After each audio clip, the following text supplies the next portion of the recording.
నమస్తే. AP TV journalist సత్యం కోసం ధర్మం కోసం నా పేరు కృష్ణంరాజు వివిఆర్. ఆంధ్రప్రదేశ్ ముఖ్యమంత్రి నారా చంద్రబాబు నాయుడు గారు తానే ఐటీ రివల్యూషన్కి ఇండియాలో ఆద్యుడినని నిస్సంకోచంగా చెప్పుకుంటారు. ఇటువంటి గొప్పలు ఆయన గతంలో ఇప్పుడు చెబుతూనే ఉన్నారు. కానీ ఆయన చెప్పిన దానికి వాస్తవాలకి మధ్యన చాలా గ్యాప్ కనిపిస్తుంది.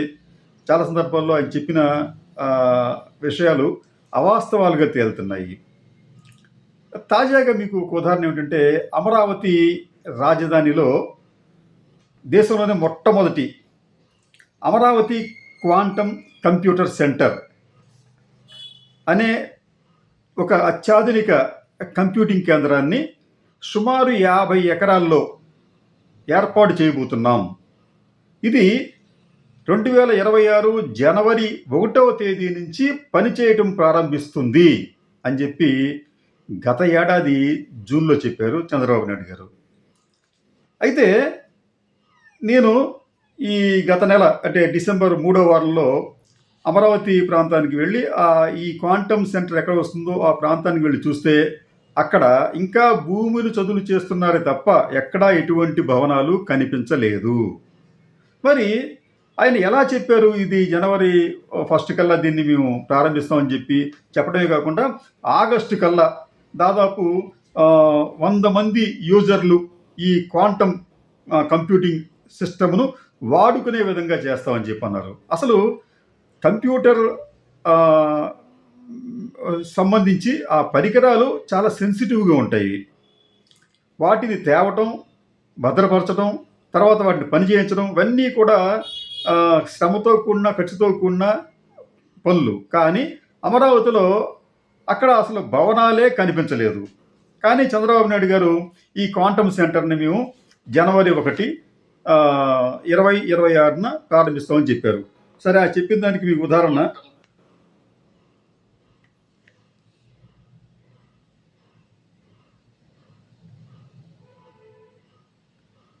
computing is very much needed. As Kamakoti has rightly mentioned, by January 1st, Quantum Computing Center will operate from Amaravati. This is where beginning of Quantum Valley. Then not only start. చూడండి, ఇది అమెరికాలోని silicon వ్యాలీతో పోటీ పడే విధంగా అమరావతిలో quantum వ్యాలీని నిర్మిస్తాము అని చెప్పి గత ఏడాది జూన్లో ఆయన ఒక సభలో చెప్పి సభికుల హర్షధ్వానాలు పొందారు. అప్పట్లో ఆ వార్త చాలా ప్రముఖంగా ఆయనకు అనుకూలంగా ఉన్న పత్రికలు, ఆంగ్ల పత్రికలు కూడా చాలా ప్రముఖంగా ప్రచురించాయి. కానీ ఆ తర్వాత ఫాలోఅప్ విషయంలో మాత్రం ఏ పత్రిక పట్టించుకోకపోవడం విశేషం. ఏ మీడియా పట్టించుకోలేదు. ఆయన చంద్రబాబు నాయుడు గారు అంత గొప్ప వ్యక్తి. ఆయన చెప్పారు జనవరి 1 నుంచి మేము దాన్ని ప్రారంభిస్తామని చెప్పి. జనవరి 1న అది ప్రారంభమైందా లేదా అని కనీసం పరిశీలించి ఒక వార్త ఇచ్చే నాదుడే ఆంధ్రప్రదేశ్లో లేకపోయారు.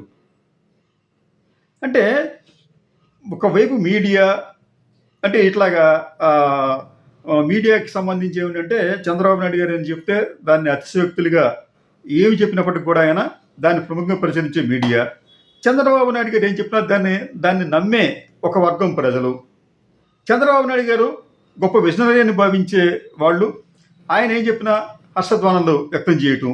ఇలాగేమవుతుందంటే జనాల్ని, ముఖ్యంగా రాష్ట్రాన్ని మభ్యపెట్టే విధంగా చంద్రబాబు నాయుడు గారి మాటలు చేతలు ఉంటున్నాయి తప్ప అక్కడ పనులు జరగటం లేదు.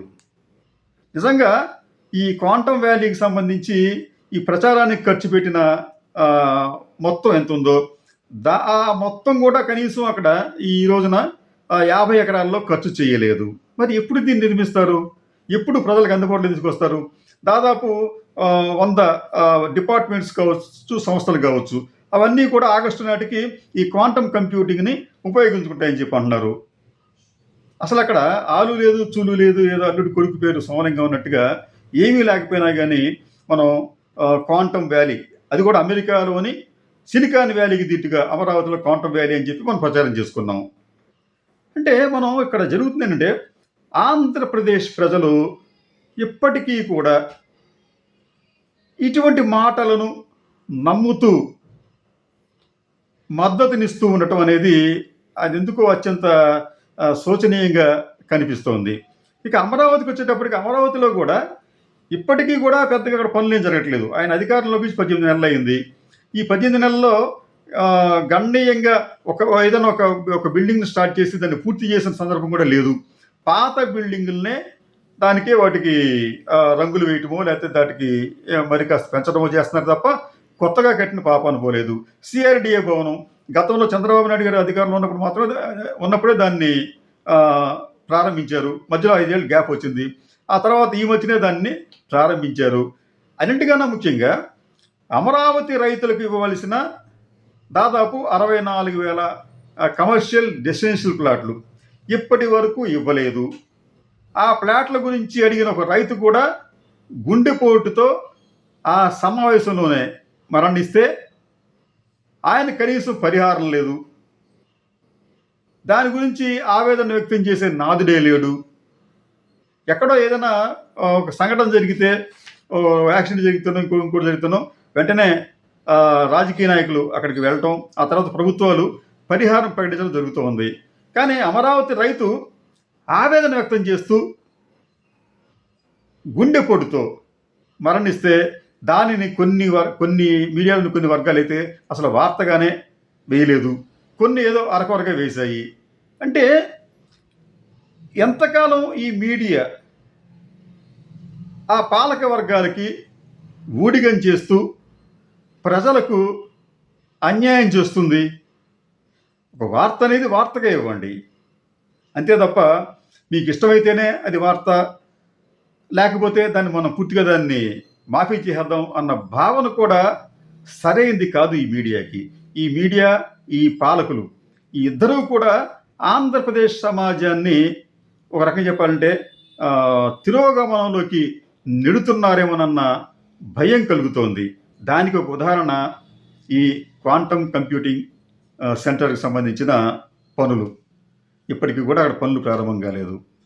కాబట్టి ప్రజలు ఇటువంటి విషయాల్లో మరింత చైతన్యంగా అప్రమత్తంగా ఉండి వాస్తవాలు మాత్రమే తెలుసుకుంటూ అవాస్తవాలను తిరస్కరించకపోతే ఆంధ్రప్రదేశ్ పరిస్థితి మరింత అగమ్యగోచరంగా తయారయ్యే ప్రమాదం ఉంటుంది.